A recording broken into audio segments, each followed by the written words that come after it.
You're listening to a Rowan Rook and Deckard actual play. This is Till Death Do Us Part.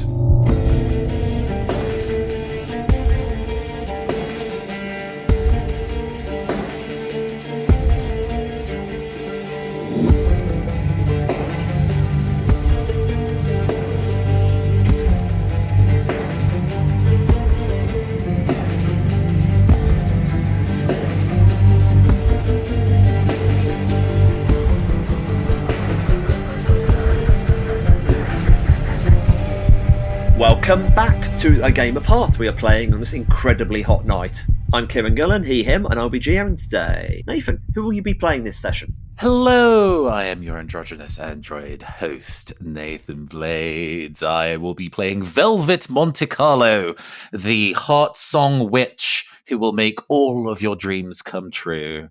You may not want that. And Naomi, who are you playing today? Hi, I'm Naomi, and I use she, her pronouns, and I'm playing Heike the Handless. Brilliant. I just can't stop laughing at that. It's very embarrassing. Grant, what about you? Who are you playing? Have they got hands? Possibly more than two. Bastard. Hi, I'm Grant Howitt, he, him, and I'm playing Caster Scrift, a drug-addled junk wizard. And finally, Ed, who are you playing today? I am Edward Spence, he, him, and I'm playing Soil Clogs the Throat, a very sincere, very sad, very boy, Elfir Deadwalker. How we're going to start this is, yet again, it's the heartbeat, it's the thud, the black screen, the thud, and we start getting some light leaking in, and like into the side, the shot, if you will, and the thudding, as you realise, isn't actually a heartbeat. It's a large, heavy footsteps of an enormous robotic night watchman, a Vermisian night watchman, stomping on the ground around the remains of the shunt yard. Imagine Thomas the Tank Engine gone apeshit, standing up, fucking furious, pumping away with his enormous pile driver hands, had enough of the fat controller. You won't control me anymore. We're going to basically pan around where everyone is right now. There's a big bloody smudge on the floor for the people who are hunting you. But let's pan upwards to Grant. Tell me where Caster is. What's Caster looking like right now? Caster is in a bad way. Caster has picked up the bubo's fallout, which means that every time he gets hurt, he takes plus D4 blood stress and plus D4 mind stress. On the good side, he has no stress, but he's in a very stressful situation. He and Soil were mounting a unsuccessful fusillade from a nearby train at the big train robot. It bounced off the armor, and so Caster Scrift is currently trying to crawl out the other side of the train and not catch too many of his horrible blisters on the broken glass as he falls out of the carriage. A glittery ooze is left behind you. Right, so we'll charge them in a moment, right? Where the fuck are you? Caster! Soil, I think, is just going to look between Caster and the carriage. Caster and the carriage. Ah, fuck! And just crawling on hands and knees down the aisle of the carriage is just going to grab the headless etching of a soul and then just throwing it to one side, reaches across and grabs this jelly-like creature and just smashing it out of the window, starts to waggle it around like an inflatable tube man, trying to, like, encourage this creature over to the buffet that currently sits inside. And, hey, look over here! That's pretty good. I like that. You find the one unbroken window. Heike, you were standing outside covered in bees. Do you want to give the visual? What's Heike like, apart from pissed off? Imagine, if you will, a hyena-esque woman in a wedding jumpsuit, no hands, fractal bees, and more bees. In place of the hands. Yeah, fractal wax hands, I believe. Fractal Wax Hands, that's my new band name. All this is going on this carriage daubed with beautiful, like, magical ruins. The whole area is bursting with flowers, the beautiful blooms of the heart itself. The carriage itself is decorated with memories from childhood. We have this image of the sun, the face of a very beautiful girl, first person Heike crushed on. You have drawings of goats dancing. We pan across the flowers to the magnificent form of Velvet, who is looking very unlike how she normally looks. So Velvet, who is normally a relatively meek-looking girl with a deep skin, almost plum in the shadows, who is generally tasked with helping people's dreams come true, hides a true self, a true form that all witches have underneath the skin. And this version, transformed in a bit of a panic and suffering some psychic echoes from the heart itself, is this bestial, gorilla, lizard-like looking form made of whirling shards of glass and spheres of distant planets. pinning a very terrified young man, Elfir, to the floor. He recently shouted out a warning, which basically alerted you to the incoming assassin squad. This Elfir is a gold mask, a beautiful, expensive gold mask, but just simply numbered. This is very different. Elfir don't normally have this kind of thing. And he's speaking, of course, I'm here to help. I want to serve under the master, the genius. He who has defied death itself. And what can you offer to ensure his imminent survival? Otherwise, your presence here is maybe a little late. The eyes beneath the mask are about 15, 16. They're not normally out and about at this, especially down here. They sent me to hunt you down and I betrayed them. I was forced here and I betrayed them and it's led me here. I thought the heart was where you got your heart's desire, he says, somewhat desperately. You absolutely can find your heart's desire here, but you are out of your depth. Now, unless you know finer details about stopping monstrosities made of steel, I would lie low for now. It's part of the Missing engine. Like, he must have weak spots. There must be something in my studies. Painfully eager to help. It's a bit embarrassing. So we cut back to actually, I think, Soil was the person who's most being useful, I reckon. Oh, yeah. Soil was performing an action. That does sound like an action to me. What do you reckon that is, Soil? I don't know. I'll take Sneak and Desolate. What do you want this to actually look like? Sort of waving this facsimile of a soul out of the window. Soil literally just wants to distract this creature. He wants to draw the attention of this creature towards the 26 other facsimiles that sit within this carriage motionless, in the hope that maybe it will choose to engorge on those rather than those of the eclectic party that they have formed. Let's have a roll. Lovely. So... oh, that's a 4. Is my highest one. No way. Yeah, way. That's not great. That's a fail. Oh, someone's got a lot of stress as well. You take D10 fortune fallout. Give me a second. Fuck off. Let me just roll. You take 10 fortune fallout. Oh! Okay. Cool. So, it's a 19 total stress, huh? In which case, I'm going to roll, and you get under 19. Which is pretty bad. Okay. So on the bright side, you clear all your stress. The major fallout you have is transfixed by the headlamp. Like, whilst you're there, you're like, oh, it's coming at me. It's coming at me. Hooray, it's coming at me. Oh, no, it's coming at me. And the whole thing is just entirely concentrated its light upon you. And it's, as you kind of head away, it kind of turns. It's like you realise it can see you through the wall now as well. And it smashes into the wall. You go jumping backwards. It's on you. It's got your scent. Its now difficulty is dangerous. For Ed or for everyone? Everybody. Okay. Shit. Thanks, Ed. Unless you can get out of its lamp.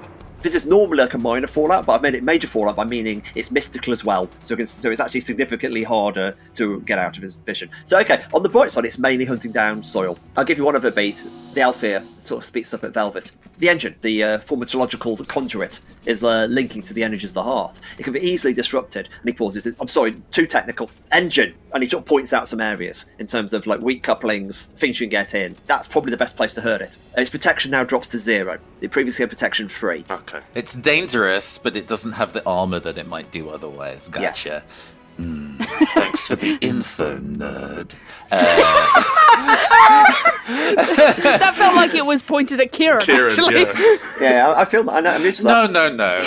What constitutes is the true form Velvet's face immediately next to the Elfir's face, and then is pulled away as this roiling shape of forms of crystals whirls around towards this train-like sentinel. And I would love to basically just plunge at it. I will take my, what I guess is my God's Rib knife, not that it looks like it in the form that I am, and surge towards it. Velvet is rolling 4 dice. Okay, so I did have an 8, but that is now gone. And the rest are much lower than 6, so that is a 2. Wow, that's messy. So Hey, we came here to get hurt. Oh, absolutely. We do unfortunately have to survive to the end of the campaign. one of us has to survive to the end of the That's campaign. very true. And the fewer of us there are, the easier it'll be to get into the wedding without a +1. Let's just say this is steam, I reckon, since you're coming from behind it, rather than it's jackhammers. So I'm going to give you D6 blood injury. Okay. And you take 6 blood injury. My rolling is really amazing today. Roll that twice, please. Oh, yeah, sorry. Well, it doesn't really matter, because because I did actually roll max. I did roll 2 6s. Okay, all right. System works. My heart's blooded major fallout means that if I take blood stress, it counts as brutal, so you roll twice and take the highest. But it's both 6s, so it's fine. What a beautiful day. And let's roll for blood and see what you got. Minor fallout, so you clear blood stress. Okay. Hooray! Hey, at least it's minor. If it was major, I would be standing the risk of actually dying, so... Velvet, you're furious. The steam hits you and it hurts, especially because you've literally got open heart. You're basically being cauterized. You can no longer help anybody until you calm down. But the character. Yes. Anyway, you're on the back of it though still. You're sort of riding it and slashing, and you're not making any progress yet. Let's go over to... Okay, Searle is being chased. Hiker, if you imagine to your left, the thing has just crashed into the thing with Velvet on your back. Stuff is going everywhere. Steam is coming off it. The headlights are burning. There's a lot going on. What's Hiker? Hiker is going to do a scramble up the side of the car and then is going to use... I have a smoker, and I feel like if it's got that headlamp and it's chasing us with that headlamp, maybe something with the tag smoke might be ideal. So I would like to throw the smoker at it, if that's okay. Using my discern skill, because, we know where the weaknesses are now. Hit that bad boy. The item will be destroyed, but just flood it with smoke so that it can't see. The next attacks get mastery on it, is the best thing about it. That's what debilitating means. So everyone gets extra dice when attacking it.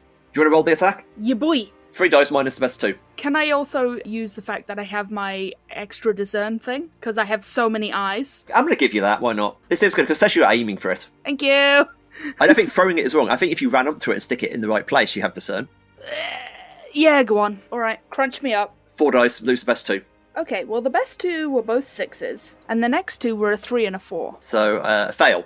But there's smoke everywhere anyway. Do you want to describe how you get pummeled by the jackhammer? Yeah, so I think what happens is, Hiker takes a step off the side of the train, and it's like a small platform of bees. Oh wow, nice. And she steps on bees. Train now arriving at platform B's. Please mind the gap. Oh no, she didn't! Into the gap I go, and then squanched. There's still smoke around, so you've kind of... I think I'm going to give you the tag on it. On the bright side, you've took 9 damage on blood, which I've rolled. Now you clear blood because you rolled a 6.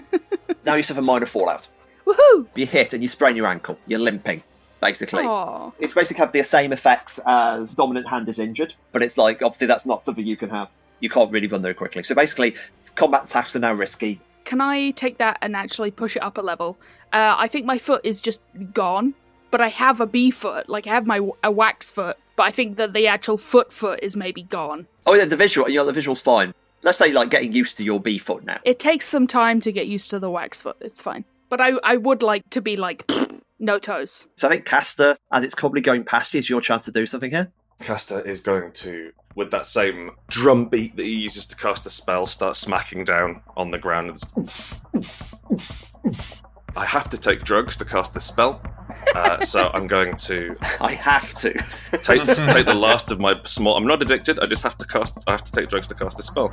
I'm going to take the last of my small bag of drugs. just loose drugs, please. Like a pick and mix. And I'm going to cast Curse of the Sky Court, and then I'm going to focus it with Ecstasy. I'm going to jam an entire party in this thing's head. Okay.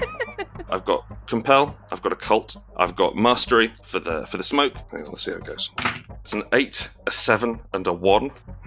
It was a 2, which brings me to a 2, which means the spell fails. Oh, man.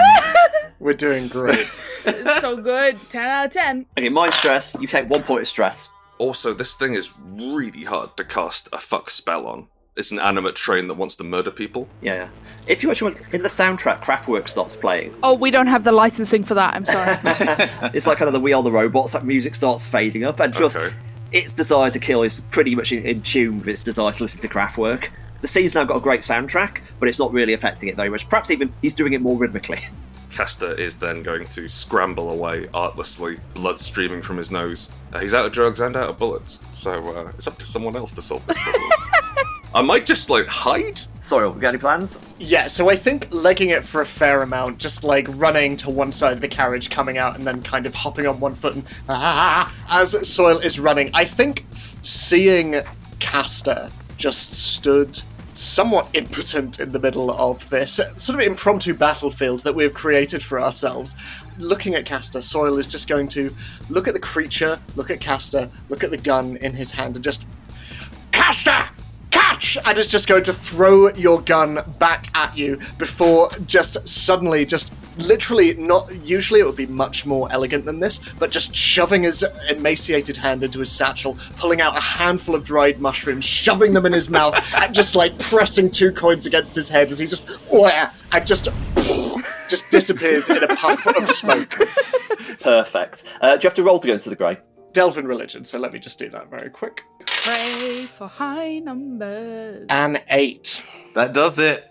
Whoosh, out of reality. I think just sort of almost freezing in place and suddenly opening his eyes, underneath the gold of the mask there is this dilation of the pupils as he just... That was too many mushrooms. Sort of staggering through this grey, sort of misty surroundings. He suddenly feels very, very alone. But looking around, he would probably still see the ghostly echoes of everything that's happening outside of the carriage in slow motion.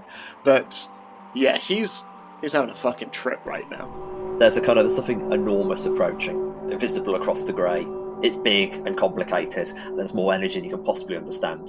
We cut back to reality where, as if it's like a Big Daddy in Bioshock, the light goes from red to sort of white. Must have just been the wind. Yes. Mr. Grumpy has lost target, it says. His head is looking around as Velvet, of course, is slashing at it violently. Velvet, do you want to carry on slashing, or are you going to... Yeah. The fact that I am currently furious and being born down here, Velvet has no technological modifications whatsoever. The idea that so many things could be made of metal is actually faintly alien to her. Is this thing still, too difficulty in terms of, No, he's lost target. Yeah, as in, he's gone from a violent mode to search mode.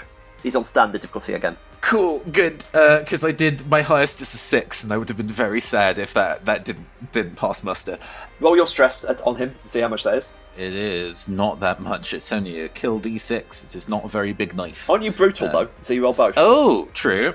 Brutal was what we needed, that is a 6. One limb of this form rears back, and matching the kind of weird candy-like plant growth that has sprouted in this area due to Velvet's magic, turns into this big, peppermint spiraled drill auger and just starts boring into the back of this thing. Velvet, have you run out of slots for Fallout in the sheet? Yeah, which would probably mean that one of them would upgrade. We've just rolled a major Fallout anyway. It's fine. I'm so sorry. I clear everything, so that's good. I no longer have any stress. That is good. You're really making incredible progress on it, and then it just kind of shakes you off with an electric shock. You are downed, is the major Fallout. You need help to do anything. It can be upgraded to dying if things get any worse. Yeah, I think it's loud enough where everybody can hear, maybe even in an echo within the grey. The sound of breaking glass and creaking ice as the true form of Velvet Monte Carlo, which I don't think anybody has really seen or processed the concept of it taking damage, is very heavily fractured and very loosely associated now. The parts of her are very much scattered across the floor of this space. Do you look like a smashed dining table? Is that where we're at? If you went to your local planetarium and got the big model of the solar system and just pummeled the fuck out of it, cool. Probably, yeah. Situation here: Hiker's getting up, limping. Velvet's on the floor. Casper's probably the person who's most together. Yeah. Weirdly, and Soil is in the grey watching. The thing that actually stops Velvet getting pummeled even more, and multiple shots are ringing out. That little elf here has picked up and got the gun from one of the people. It's way too big for him, and is firing in its direction. He's actually a pretty good shot, considering he doesn't know anything. And he says, "You killed the master! He's a genius, you bastard!" Unfortunately, this is enough to actually gain the creature's attention, and the creature's now heading towards the boy again. The ringing in Castor's ears is nightmarish, and you can see the ground is pulsing, and there's after images after Velvet has been smashed into the ground, as reality starts to fracture as well. And Castor stumbles over to the kid, grabs what is it? It's like a semi-automatic rifle. I would think about those kind of combat shotguns. It's basically it's a combat shotgun SWAT team kind of awful vibe to it, but the kind of steampunk heart. Yeah. Magic punk. We don't use the S word around here. Yeah. I'm sorry, it's a dirty word. I will grab the combat shotgun off the kid, shove him out the way, and then sort of blearily try and empty this thing into the creature's face. Now, I have no particular skills for this. Of course you have. You have a true heart. I've got technology, and I am true of heart. Is it still covered in smoke, or is that over? Oh, it's next action, so it's definitely moved past the smoke, I think. If Hiker succeeded, I would have let it stick in it. So 2 dice, isn't it? It is. Oh, for fuck's sake, that's a 5, Kieron, old bean. That's fine. Hey, that's why we play the game. Unfortunately, I am a malnourished, drug-addicted drow who's not had a decent meal in weeks, and I am immediately thrown onto my arse by the shotgun. I do sort of push the kid out the way a bit, but it doesn't really achieve much. You take 8 plus... Plus? Plus 3 plus 1. 12 stress to blood. You're probably going to roll belief. I'll just check we have major fallout. No, you got minor fallout, believe it or not. It throws you away and actually destroys the gun. So that quite expensive and valuable gun is entirely destroyed now. It's whether or not you've got some mind stress. 2 mind stress. The office is going on. There's lots of pumping going on. Hiker, you've recovered your angle. The robot's kind of really quite badly injured, you realise. It's smoking, and it's kind of smoking in a way which is separate from your smoke grenade. I think I'm going to bees at it, actually. I think, if in doubt, bees. So yeah, I'd just like to hive on it, thank you kindly. Kill Occult? Yeah, kill Occult. So 3 dice. That's 3 6s. Wow. Roll the damage on it, though. D6, and it is brutal. So 2d6, best. Yes. 5. Brilliant. Can you give me a description of the bees going inside it and taking it down? Hiker has got her hands on her lower leg. There's a swarm of bees aggressively trying to recreate a foot in short amount of time, building a honeycomb peg leg as a sort of like just a tattered mess at the bottom of her calf. As she sees the shot go off, hears the explosion, and I think her chin just lifts immediately towards it. And she opens her mouth, and the bees just fly out. And I think what happens is we just see the bees sort of go inside it, and then things just sort of start to fall off, as if it's being unscrewed knot by knot at the time. Mm-hmm. And sort of begins to just slowly clunk apart. Is this every bee you had? It's every bee, yeah. So are you like fully empty now? Just Yeah. like a sock?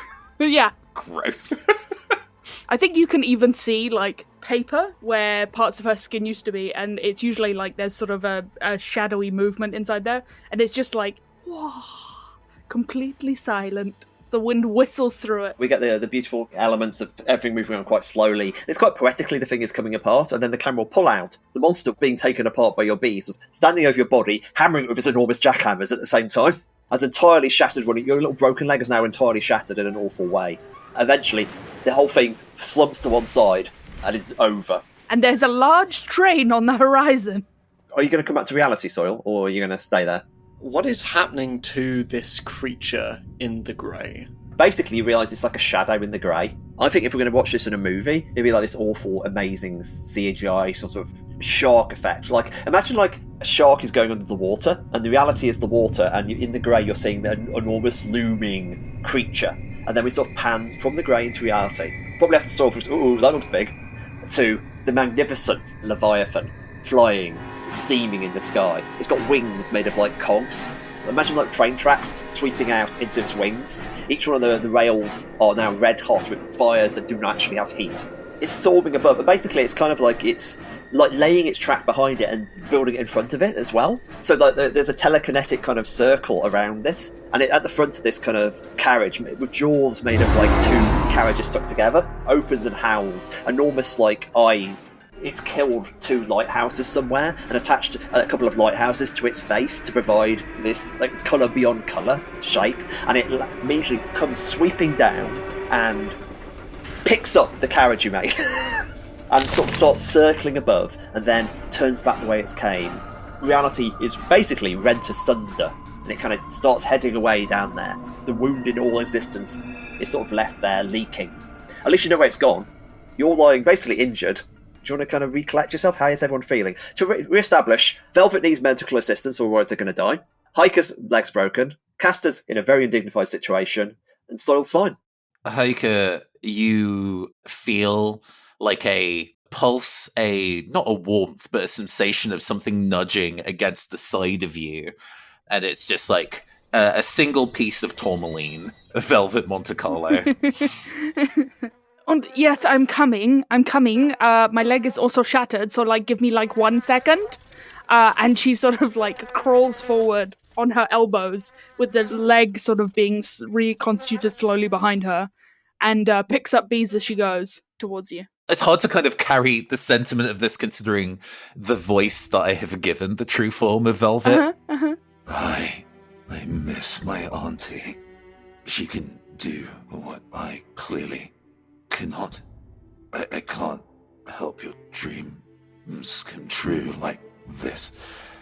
Oh, okay, like, this is not the end. You have auntie. And you remember that as we... Killing her. Yeah. A, you remember killing her. That was fun. And B, she left, like, these shards of herself behind. Listen, I met your aunt, like, one time, and she seemed really cool.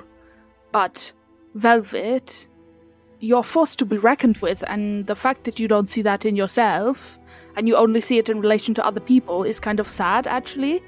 But, listen, we got to fix you up first. So, like, give me just, like, 2 minutes. And can I use mend and then spend the resource of aunt tears in a circle? You absolutely can, yeah. Resource and a roll. That sounds good. Mend occult? Yeah. Yeah? You're pretty occulty. 3 dice. 2 9s and an 8 do? Oh, Yeah. Hooray! The dice are back in town. we're so back. It's no longer over. For Hiker, being a deep apiarist, everything that she does hive-wise, heart-related, is exceedingly methodical. So I think it's almost like a laying out of all of the pieces, essentially trying to reconstruct the shards of Velvet as much as possible, trying to find the pieces that go together. And then I think it's up to Velvet to take that once I have her essentially laid out, and then I give her what is left of her auntie. 2 things. One, as you start moving these crystals towards each other, they start, like, resonating in proximity to each other, and you start getting this build-up of, like, burnt caramel in the back of your throat. It's kind of obnoxious. And eventually you have the form, but there seems to be just shards missing, like, really concrete diamond shapes. And then you look at the tears of Auntie Gracie, and they're the exact right size, as if they were always supposed to go there. You kind of realise at least part of what the heart wants in you is you need to take your auntie's place. Like, that's the kind of what the heart wants from you. And that's the kind of this connection, this circle in time that you feel drawn back. It's like part of you that's always been missing and is now there. Hiker leans forward and she's like, I don't know if this is going to hurt, but you're so brave and you're so capable and you don't even, like, need me or her. You can do this. You're, like, totally got this. Don't worry. And maybe for 5 minutes, you just think about Velvet. And then I clunk it in. Like the shattering of glass in reverse, we see the various facets and edges of these entirely disparate crystals fuse in seams. And then it's just like a replica of the normal version of Velvet, but made out of crystal, including the clothes. And then eventually the color fills back in, and it is the inert form of Velvet Monte Carlo lying on the floor, probably face down. Ow. Yeah, it was maybe not one of our best, but, like, you did a really good job. Thanks. You okay? Yeah, I think I have a headache. She gets up, and you see that because she was face down, the front of her face is still like a terrible fractalized mess for a few frames, as it then pulls itself back together again. And thank you for that. I'll never unsee that. Thank you very much. Yeah, well, getting ready in the morning, I have to put up with that every day. There's a long sigh. So, are you, especially familiar? You know what a cardiovascular system is, right? It's like the veins across the entire body and all that. We're all part of the same organ. I got to be honest, like, I kind of skipped that part, and then I was full of bees. So just, like, lay it out for me, please. Yeah. Well, I mean, I guess all of your bees are part of the same whole, right? Yes. They are all one organism that work as individual parts. The hive, yeah. I guess I didn't really... Well, I was not going to process this when I took up the job. But I guess by becoming a witch, I am now part of the wider organ system. So, you're right. I'm not worse than Auntie. I guess we're all just part of the same cells as part of the same organ. Yeah, I mean, like, in, like, also a metaphorical way, like, we're all in the same community and we're helping and our actions affect each other. But I can also see that for you is also in, like, a very real way. And for me, it's a real way too, but it's bees. I hear on the surface, one of the medical procedures they do if your organs aren't operating correctly is that they excise them and put new ones in. Do you think that that's what... I mean, how much of me could you really excise? How much of you could you excise? Yeah, maybe it's the possibility of becoming one with the heart again, and not quite, but I don't know if I really want to be replaced that easily. Speaking of people who can't replace, where'd old Golden Jaw go? Ah! I'm just suddenly just bursting back into Fucking reality. Eyes the size of saucers, like... Oh, the master's here! The master! The young elf here runs up and grabs you around the waist excitedly. What's going on? I thought you were dead. I knew you'd never be dead. I was several times. Who are you? What? I think you have, like, a fan guy? He was sent to kill you, but, like, I guess it's not permanent. Caster's gonna get jealous. Just pushing this child off him, just looking him up and down, just... Did you come down here with my cousin? I think that's what I'm being hired by. I'm under the service of Ptolemy Bay. I'm part of Ptolemy Bay's mystic trackers. I've been put in here. My family is in a very difficult state, so their youngest magician children are helping out various mercenary companies to help keep the situation going. And of course, it's all thanks to you. You've entirely destabilised everything upstairs with the Aether. It's very exciting. I want to learn you. I want to do that. Oh, one more time? You entirely destabilised the legal system. How so? You're here and you're dead. Yes? They've looked for your soul. They can't find your soul anywhere. They would destroy your soul very easily if they could locate it. This is literally a piece of necromancy beyond anyone's imagining. Whatever happened in that interesting death cult? Before you died, you were part of so many successions. The fact you've tangled up the entire nature of Elfir nobility by being here, but also not alive. Does that mean to say you know who I am? Yes, you're... Cool, I didn't catch that. Did anyone else know? No, I didn't either. He looks at you all confusedly. It's fine, don't do that again. So, did you happen to write a will at all, Soil, before you, Well, truthfully, I have no idea. I don't know who I was. I have vague recollections of my funeral. No, sorry, good point, sorry. No, it's all right. Easily done. And as he's looking at you, Velvet, what would Soil have seen in the grey? Like, what echo of you would Soil have seen? Yeah, what would the spiritual equivalent of a blood transfusion be like, I wonder? I am part of the wider blood system, so either it is, the essence of Velvet Monte Carlo would have probably been used elsewhere were I not to be around.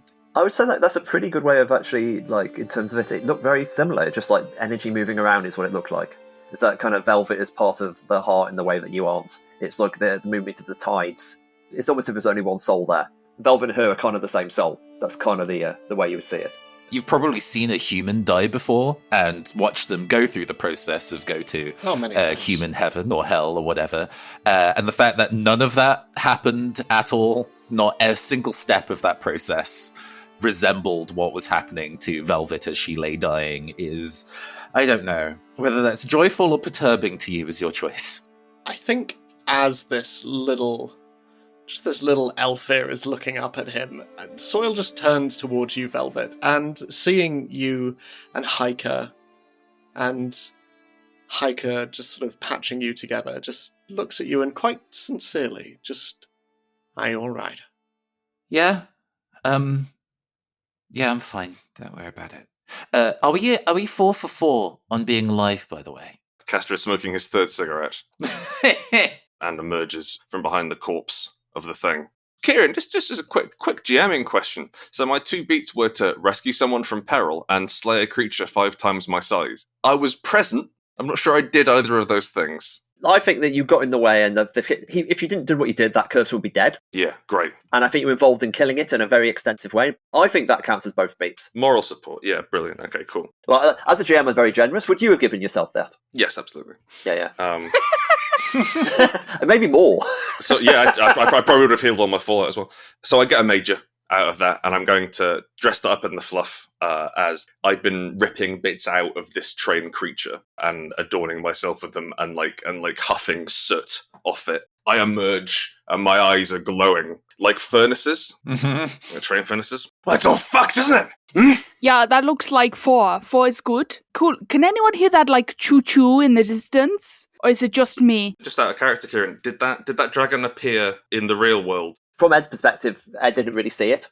Because Ed only saw the shadow, the watery passage. Was you all saw the fucking dragon fly over, then leave. Of course, if you remember last time, you also have the dragon tracking machine now, so you can actually follow that rift quite successfully. Oh, that's right, yeah. So that's an absolutely accessible delve for you if you could all walk, for example, which of course at the moment Hiker can't. When you're actually rotating from the machine, you actually did find some equipment in this way. I could do with some resources. What we got? 2 sets of train guts, a whole load of train guts. So D8 technology, 2 of. And there's also a headlamp trophy, which is D8 cursed. Mr. Grumpy's headpiece. So that's quite a lot of equipment. So, now, far be it from me. Call things to an end when things are getting into just sort of spicing up. But I'm having some problems. The magical buboes are starting to swell in my eyes and throat. So, we can press on, if you'd like, Hiker with no foot. By the goddess, it put you through the ringer, didn't it, Velvet? And sir, you seem fine. Who's this little fuck? A fan. Get off. Please take your arms around me. I grab him by the ear. Who are you? I'm here to learn from the master. No, who are you? I'm Red Moon and Gold, sir. Red Moon and Gold. That mask worth a lot of money? Yes and no. Good stuff. I rip it off his face and put it in my pocket. It's a Ptolemy Bay mask, so it's expensive, but it's also mass-produced. That's the way of Ptolemy Bay. Okay, cool. That's the gold mask, value D6. Yeah, good stuff. You've got a lot of treasure now. Hey, you need them to be able to cast anything. Well, unfortunately, none of them are occult. Ah, well. So I'd hurt my gums rubbing all these cogs in. Goodness. How long have you been following us? I believe Mr. Bay was sending mercenaries from one of your families. They were trying to make sure you stay in your grave, because they some believe there is an interpretation of the Elvish texts, which is, as long as you stay in a grave, it doesn't matter if you're alive or dead or not. So as long as we can keep you in the grave, that counts as dead. Cool. So is there like a really good like inheritance, or It's more that no inheritance can happen. So all the increasing amounts of the wealth of the Elfir nation is tied up in knots where they can't access. oh no? They might bring down the entire government of the Spa, they say, or alternatively slightly inconvenience some very rich people. You may take your pick on which one of those things is true. He sort of smiles, because he feels like he's been practicing that joke for a while. Since you made your way down here, do you know where the nearest, haven is? The Tollenbrood, that's where we were stationed. Tollenbrood to the west, quite near here. West! Ha! West, of course, the direction known by the sorcerer West. His incantations will allow us to locate the settlement. Yeah, he invented West, I remember. We must use West incantation to locate the settlement, of course. Things were really hard until it came along. You had to go all the way east. Yeah, well, I'm glad you know the way then, because I sure as fuck am not in a position to navigate right now. Okay. Just quick huddle, everyone. You two, sir, in you come. We huddle. Not you, boy! Right. Do we want to press on and try and get this fucking dragon? Or are we too hurt to continue? Because I could really do with a drink and night's rest and maybe getting some things lanced. Yeah, I think if I have to take another blow in my other form, I will just crumble into sapphire dust, so, Velvet was like in a really, really bad way. I'm not going to lie. Narcotic dust? No, don't worry. Sorry. Rude question. I'm sorry. Caster, I swear to the various deities that exist in other planes, if you try and snort me, I will tear you apart atom by atom from the inside. Do I make myself fucking clear? Caster, again, little bit turned on. But little bit excited at the prospect of being murdered by cocaine that's a woman. I'm not touching that. But sorry. Just also out of character. Doesn't show it. If you expressed that, she would just actually kill you. There's just like a beat, like, good heavens, that's hot. Like just echoing in his head. I do like Caster has a type we've established. Oh my god, yeah, cosmic horror. He terms of like, Tollenbram's the easiest place. There's probably some kind of like occult ritual you can work out if there's something haveny ahead of you. That's the other thing you could try to do. I'm sure you're intelligent wizards. You could work something out. I mean, yeah, we can give it a shot. Can I make a discern occult roll to tap into the nearby capillaries and ventricles of this space to see where the nearest cluster is? Can Soil help with that? That's a good idea. Hey, let's all help. We've all got a cult. Oh. Yeah, and Hyder's got discern. Like the bees get involved. And I get a knack if there's hands involved, so, It stacks. Amazing. Okay. Pushes you to like 6 dice. Hell yeah. I will absolutely roll 60. However, if Nathan rolls badly, we all get hurt. yeah. It's 60-10, pretty terrible odds. But It's happened. Don't worse say things that. have happened. Tempt it. Well, one of those is already an 8, so we are pretty Gucci. Let's see if we can get a 10 in the remaining 3. I once had an entire party all do this same thing to bypass a relatively minor challenge, and then they all took massive amounts of echo stress and all vomited dogs. So it's not a safe bet by any means. However, in this one single instance, never punished. That is an 8 as our highest. So everyone, what's your bit of the ritual you do? Like starting with Velvet. You know how some occultists who use divining crystals on pendulums to kind of understand texts? She genuinely, because she's partially fractured right now, pulls out a small shard of herself from the neck and just lets that free spin in her hand, and it kind of points in the magical west like a compass for us to kind of navigate by. That's great. I think I'm assisting by way of magic circle. I think the hiker is sitting on the floor with a shredded leg, and my bees are going in their little formations to create like a sanctified space. That's good. Beautiful bees in circles around you. That's lovely. What about you, Ed? What's Soil do? West the Wizard. Is West the Wizard dead? They say he is. Sidling up next to Velvet, Soil just proffers a single dried mushroom and go, if there's any spirit to latch on to, this might help. And it might help with the pain. The first option already had me sold. Castor climbs up on top of a train, opens up his big nose to try and smell magic, which he can do.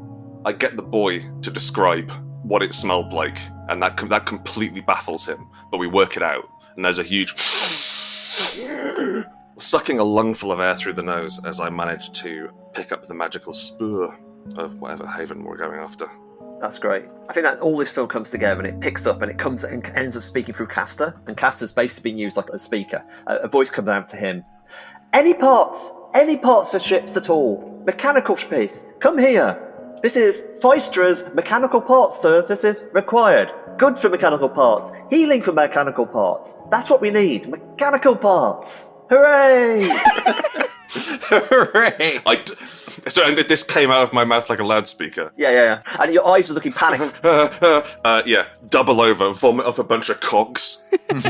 I think we found it, sir.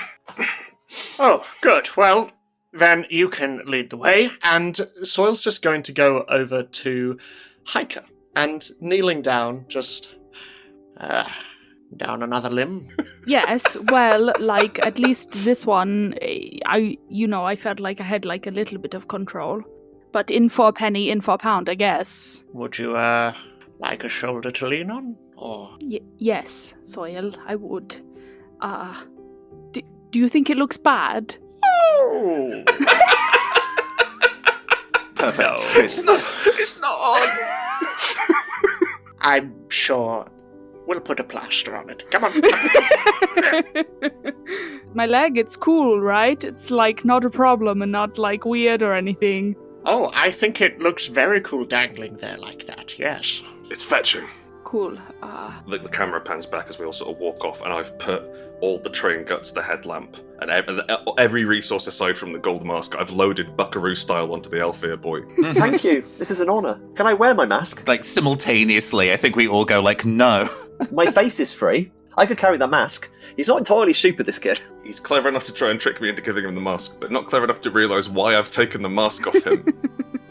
Okay, so you're gonna carry on with your broken leg. Yeah, I think it's a nice moment for Hiker and Soil to be sort of limping along behind. We limp off into the train set, I guess, with there being no sun down here. I think we do a little bit of this kind of start the delving, because Caster's at the front because you've got the remote control. Do you do a delve roll? Yeah, absolutely. Delve technology. Technology to start with, yeah. This region changes pretty quickly. That is a 4. I lead us down a dark path. Actually, you make incredibly good passage. Basically, it means it becomes train tracks, and you're just approaching down here, when unfortunately take one step wrong. I mean, you presume it's wrong, maybe it's the right step. It's very hard to tell anything. And instantly, reality is collapsing around you. It's like you press one button, and it's like everything's made out of like glass. Everything shatters, falling apart and breaking around. Beneath you, the raw reality of the heart itself is twisting and turning. An enormous, awful, devouring maw. It has goat teeth. Hungry, happy goat eyes stare up at you, longingly, as you kind of stop and basically you drop at this pit. And everyone else is kind of like seeing reality fall apart from around them. And it's like, not even sure if, hold on tight, not even sure what you can actually hold on to. At that point, I think that's where we'll leave Caster right now at the end of this session. Thank you very much for playing. Hello, I've been Grant Howitt. If you want to find me, you can go to GS Howitt basically everywhere, where I write games and release roughly one a month, possibly even more often than that. And I've been joined tonight by Nathan. Hi, I'm once again your androgynous android game show host in the future, Nathan Blades. You can find me as the voice of Captain Oromar Vale on the Campaign Skyjacks podcast. I also stream occasionally at twitch.tv/The Neoncaster. And if you like these Nathan Grant collaborations, have you checked out his one-page RPGs? Because I am collaborated with him previously on Big Bang Superstars. If you also want to be an infinite being made of diamonds and compete to be the king of space, it is the game for you. Thank you for having me. Hi, I've been Naomi Clarke, and you can find me all over the internet at Naomi Thinks It, and you can find my show at The Kilda. And it's gonna be real sad. We recently did a crossover with Forgive Me, so there's some beautiful Irish accents and Catholicism, so enjoy that. I am Edward Spence, he, him. You can find me everywhere on the internet at Edward_Spence_. You can find my GMing work over on Wounded Warrior Project, where you can find the complete Book 1 of the Fourth Age, our imagined next chapter in the history of Middle-earth, using Free League Publishing's The One Ring system. We have an incredible cast, and speaking of incredible cast, not only would I like to thank everyone here, but you can also check out our Crit-nominated show, Beyond the Brook, over on Stella Luna's channel. It is a beautiful autumnal tale about 5 small children lost in a mysterious wilderness known simply as the Backwoods. And finally, lastest but not leastest, celebrity GM Kieron fucking Gillen. My name's Kieron Gillen. I am known for writing Die RPG and a bunch of comics. My new comic, The Power Fantasy, is probably out by the time now. Buy it from shops. And you can find me at kierongillen.com, which links to everything. The newsletters are good stuff. Beautiful. Goodbye, everyone. We'll see you next time. On Heart! Farewell! Choo-choo! Choo-choo! Thank you for listening to Till Death Do Us Part, a Rowan Rook and Deckard actual play. This episode was produced by Naomi Clarke, with editing by Maddy, Searle, and Oliver Moore. The theme was by Nick Seatman, with additional music by Kai Pritchard. The GM was Kieron Gillen. Soil was played by Ed Spence. Velvet was played by Nathan Blades. Caster was played by yours truly, Grant Howitt. And Hiker was played by Naomi Clarke. If you'd like to learn more about Heart the City Beneath and our other fine role-playing games, go to rrdgames.com and buy something.